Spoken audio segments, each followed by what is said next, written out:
तशद्दुद और बंदूक के जोर पर इलेक्शन जीतने वालों से अवाम नफरत करते हैं। पीपी उम्मीदवारों को सीटें नई असम्बली बनने से पहले दिलवाऊंगा, कानूनी तरीका इस्तेमाल करके अपनी सीटें वापस लेंगे। बिलावल भुट्टो की मुजफ्फराबाद में गुफ्तगू, कहा चोर दरवाजे से आने की कोशिश करने वाले भूल रहे हैं, अवाम किसी को वोट और अपने हक पर डाका डालने की इजाजत नहीं देंगे। आज़ाद कश्मीर इलेक्शन का फैसला यहाँ के अवाम करेंगे और कोई नहीं। स्टेक होल्डर सच और मफाहमत कमीशन कायम करें तो दूध का दूध पानी का पानी हो जाएगा। मफाद की बात की कल बिलावल साहब ने, उन्होंने कहा कि रियासत का मफाद जो है वो नून लीग का मफाद बन गया है। सदर मुमलिकत के ओहदे के मफाद की बात हो रही है या चेयरमैन सेनेट और डिप्टी स्पीकर कौमी असम्बली के ओहदे के मफाद की बात हो रही है? दो सूबों की गवर्नरशिप के मफाद की बात हो रही है या मुसलसल चौथी मरतबा कराची पर कब्जे के मफाद की बात हो रही है?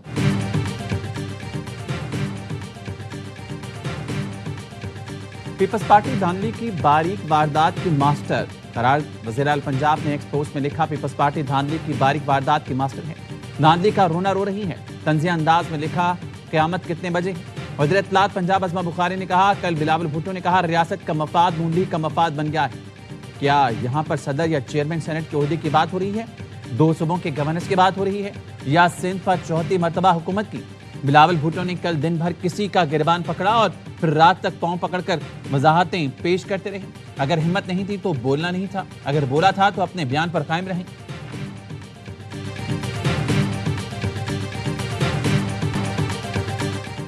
चीफ मिनिस्टर साहबा ट्वीट करती हैं, क़यामत कब आएगी? ख्वाजा आसिफ ने कहा था कोई शर्म कोई हया होती है। शर्जील मेमन का जवाब, कहा नवाज शरीफ भी चोरी से इख्तिदार में आए थे, मरियम नवाज भी चोरी के मैंडेट पर हुकूमत में हैं। हुकूमत से बाहर होते हैं तो कहते हैं वोट को इज्जत दो, हुकूमत में आते हैं तो कुर्सी चूमते रहते हैं। मैंडेट किसी और का था, नून लीग की लीडरशिप ने चोरी किया। नून लीग को मालूम है इन्होंने जाली मैंडेट से निश्चित नहीं। अज़मा बुखारी ने शर्जील मेमन को जवाब दिया, कब क़यामत नहीं आई जब सिंध में बलदियाती इंतखाबात चोरी की, तब क़यामतें हैं जब घर की सीट के लिए मुखालिफ उम्मीदवार गायब किए गए। बड़े इनकलाबी जाली जमहूरी।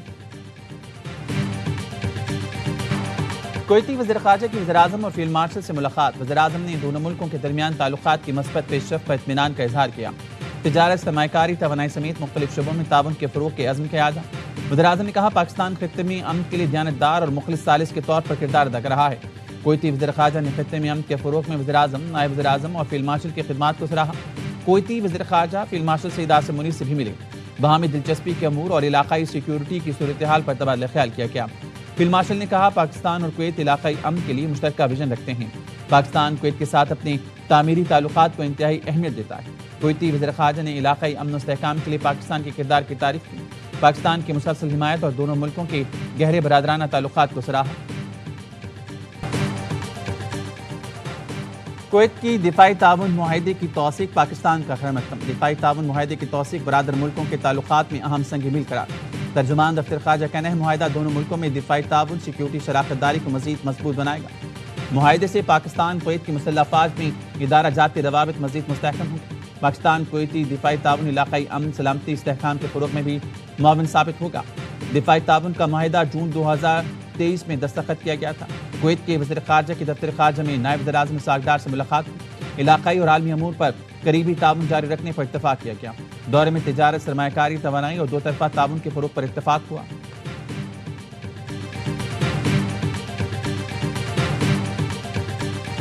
Commander national strategic command general Aamir Raza का नेवल और एयर हेडक्वार्टर्स का दौरा। जनरल आमिर रज़ा की सरबराह पाक बहरिया एडमिरल नवीद अशरफ और चीफ मार्शल ज़हीर अहमद बाबर सिद्धू से मुलाकात। पेशा दिलचस्पी के अमूर पर तबादला ख्याल किया गया। पाक फ़िज़ाइया और बहरिया के सरबराहों की जनरल सईद आमिर रज़ा को नेशनल स्ट्रैटेजिक कमांड की कमान संभालने पर मुबारकबाद। उर्दू में अमरीकी फौजी अड्डे पर हमले का सख्त जवाब देंगे। सदर ट्रंप ने ईरान को खबरदार कर दिया।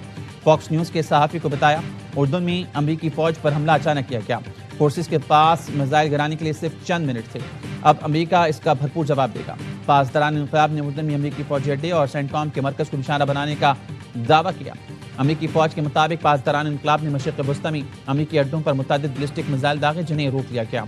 हमलों के डर से अमरीकी फौजियों को सोशल मीडिया का इस्तेमाल तर्क करने का कह दिया गया।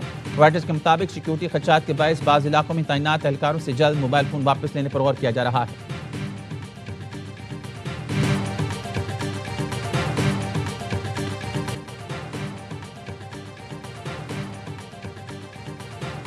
अमेरिका और सऊदी अरब के इराक में ईरान नवाज ग्रुपों के ठिकानों पर हमले। امریکی سینٹرل کمانڈ اور سعودی وزارت دفاع نے حملوں کی تصدیق کر دی۔ ترجمان سینٹکام کے مطابق حملے ایران سے وابستہ دہشت گرد گروہوں کے خلاف کیے گئے۔ یہ گروہ امریکی فورسز اور سعودی توانائی ڈھانچے پر حملوں کی تیاری کر رہے تھے۔ گزشتہ 72 گھنٹے میں عراق سے 30 سے زائد ڈرون حملے کیے گئے۔ ترجمان سعودی وزارت دفاع کہنا ہے کشیدگی میں اضافے کے خواہاں نہیں، لیکن جارحیت کا بھرپور جواب دیں گے۔ سعودی عرب اور امریکہ کے حملوں میں پاسداران انقلاب کے 4 اہلکار شہید ہوئے۔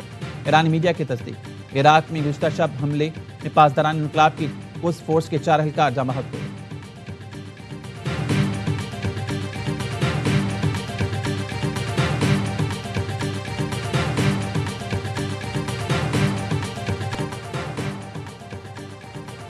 امریکہ نے ایرانی خام تیل چین لے جانے والا آئل ٹینکر بلیک لسٹ کر دیا۔ ایرانی تیل اور پیٹرو کیمیکل مصنوعات لے جانے والے مزید جہازوں پر پابندی عائد۔ امریکی محکمہ خزانہ کا ایران کے خلاف نئی پابندیوں کا اعلان۔ نامزد کمپنیز اور جہازوں کے امریکہ میں موجود تمام اثاثے منجمد ہوں گے۔ امریکی محکمہ خزانہ کے اعلامیے میں کہا کہ آپ نے ہرمز میں بھتہ خوری کے ایرانی نیٹ ورک کے خلاف کارروائی کی گئی۔ ایرانی ادارے تجارتی جہازوں سے میری ٹائم انشورنس کے نام پر رقم وصول کر رہے تھے۔ امریکی وزیر خزانہ نے کہا ایران عالمی جہاز رانی کو یرغمال بنا کر پاسداران انقلاب کی مالی معاونت چاہتا ہے۔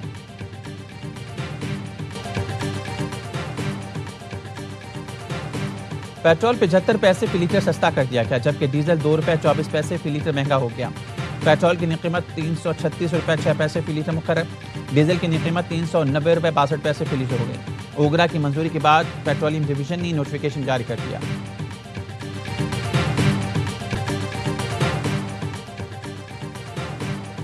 لاہور میں ہربنس پورہ کی محمد دین کالونی میں 3 منزلہ مکان کے چھت گر گئی۔ 7 افراد کو بچا لیا گیا، 10 افراد ملبے تلے دبے ہونے کا خدشہ۔ زخمی افراد کو ابتدائی طبی امداد دی گئی۔ ریسکیو آپریشن میں 40 ریسکیو اہلکار موقع پر موجود، امدادی ٹیمیں ملبہ تلے دبے افراد کو نکالنے میں مصروف ہیں۔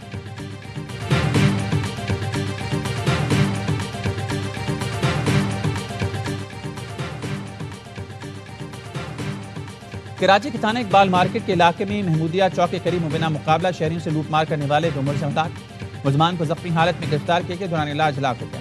ملزمان سے 2 پستول، 2 چھینے گئے موبائل فون، نقدی، موٹر سائیکل برآمد۔ سیکیورٹی فورسز کا خیبر پختونخوا بلوچستان میں آپریشن، 32 دہشت گرد ہلاک۔ فتنہ الخوارج کے 24 دہشت گرد خیبر میں 28 اور 29 جولائی کی درمیانی شب انٹیلیجنس بیس آپریشن کے دوران ہلاک ہوئے۔ 8 دہشت گرد نوشکی میں ہلاک ہوئے۔ ISPR کے مطابق دہشت گردوں کے متعدد ٹھکانوں کو مؤثر انداز میں نشانہ بنایا گیا۔ اسلحہ، گولہ بارود اور IEDs برآمد ہوئے۔ صدر آصف علی زرداری، وزیر اعظم شہباز شریف اور وزیر داخلہ محسن نقوی کا سیکیورٹی فورسز کو خراج تحسین۔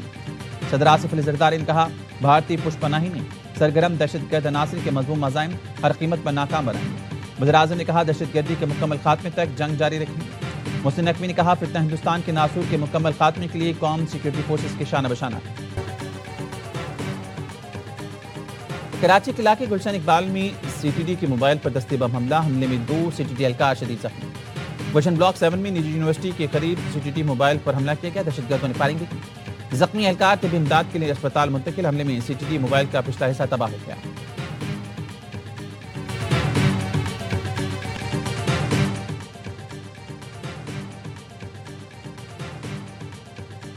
ہنگو کے علاقے خزینہ بانڈا چیک پوسٹ پر دہشت گردوں کا حملہ، فائرنگ کے تبادلے میں 8 دہشت گرد ہلاک، 6 زخمی۔ مقابلے میں DSP دیار خان سمیت 11 اہلکار شہید، DSP مجاہد حسین سمیت 22 اہلکار زخمی۔ RPO کوہاٹ کا کہنا ہے 5 اہلکار خزینہ چیک پوسٹ پر حملے میں زخمی ہوئے۔ دہشت گردوں کے حملے میں مجموعی طور پر 28 اہلکار زخمی۔